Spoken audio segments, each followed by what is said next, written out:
ശ്രീകോവിലിൽ പിന്തിരിഞ്ഞിരിക്കുന്ന ഒരേ ഒരു പ്രതിഷ്ഠ ഉടുപ്പി കൃഷ്ണന്റെ മാത്രമേ ഉള്ളൂ.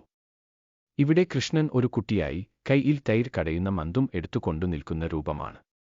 എന്തിനാണ് ഉടുപ്പിയിൽ ശ്രീകൃഷ്ണൻ ഇങ്ങനെ തിരിഞ്ഞു നിന്നത് എന്നറിയാമോ? ഭക്തിയുടെ മഹത്വവും ശ്രീകൃഷ്ണന്റെ ഭക്തവാത്സല്യവും മനസ്സിലാക്കിത്തരുന്ന ഒരു സംഭവം ഇതിനു പിന്നിലുണ്ട്. അബ്രാഹ്മണനായ കനകാസർ തികഞ്ഞ കൃഷ്ണഭക്തനായിരുന്നു. അദ്ദേഹത്തിന് ക്ഷേത്രത്തിൽ പോയി ശ്രീകൃഷ്ണനെ കാണണമെന്ന് അടക്കാനാവാത്ത ആഗ്രഹം തോന്നി. പക്ഷേ എന്താ ചെയ്യാ? ഐത്തം കൽപ്പിച്ച കീഴ്ജാതിക്കാർ ക്ഷേത്രത്തിനു മുന്നിലെ വഴിയിൽ പോലും വരാൻ പാടില്ലാത്ത കാലമായിരുന്നു അന്ന്. അദ്ദേഹം എന്നും ക്ഷേത്രത്തിന്റെ പുറകിലിരുന്ന് ശ്രീകൃഷ്ണനെ മനസ്സിൽ കണ്ട് കീർത്തനങ്ങൾ പാടുക പതിവായിരുന്നു. ഓരോ ദിവസം കഴിയും തോറും അദ്ദേഹത്തിന് ശ്രീകൃഷ്ണനെ കാണാനുള്ള കൊതി കൂടിക്കൂടി വന്നു.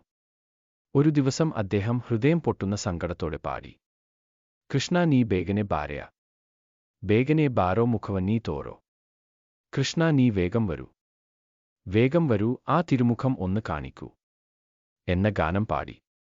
വാ തുറന്നും മൂലകവും അമ്മയെ കാണിച്ച ഉടുപ്പിയിലുള്ള ജഗതോദ്ധാരകനായ ശ്രീകൃഷ്ണ വരൂ എന്ന അവസാനത്തെ വരി പാടിയതും അദ്ദേഹം കരഞ്ഞുപോയി.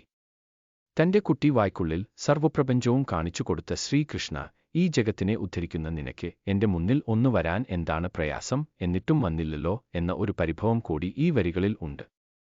ആ ഭക്തന്റെ സങ്കടം സഹിക്കാൻ വയ്യാതായപ്പോൾ ശ്രീകൃഷ്ണൻ ഭക്തവാത്സല്യത്താൽ തളർന്നുപോയി. പെട്ടെന്ന് ശ്രീകൃഷ്ണൻ പുറകിലേക്ക് തിരിഞ്ഞു. തന്റെ കൈയിലുള്ള മന്തുകൊണ്ടു ചുവരിൽ ദ്വാരങ്ങൾ ഉണ്ടാക്കി കനകദാസർക്ക് ദർശനം നൽകി.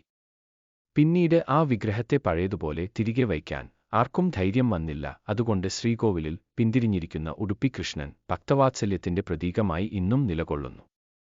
കനകദാസന്റെ ആരാധനയിൽ സന്തുഷ്ടനായ ശ്രീകൃഷ്ണൻ ക്ഷേത്രത്തിന്റെ പിൻവശത്തെ ഭിത്തിയിൽ ഒരു ചെറിയ ദ്വാരം ഉണ്ടാക്കി കനകദാസൻ തന്നെ കാണാൻ കഴിയുന്ന തരത്തിൽ ആ ദ്വാരത്തിന് അഭിമുഖമായി തിരിഞ്ഞു.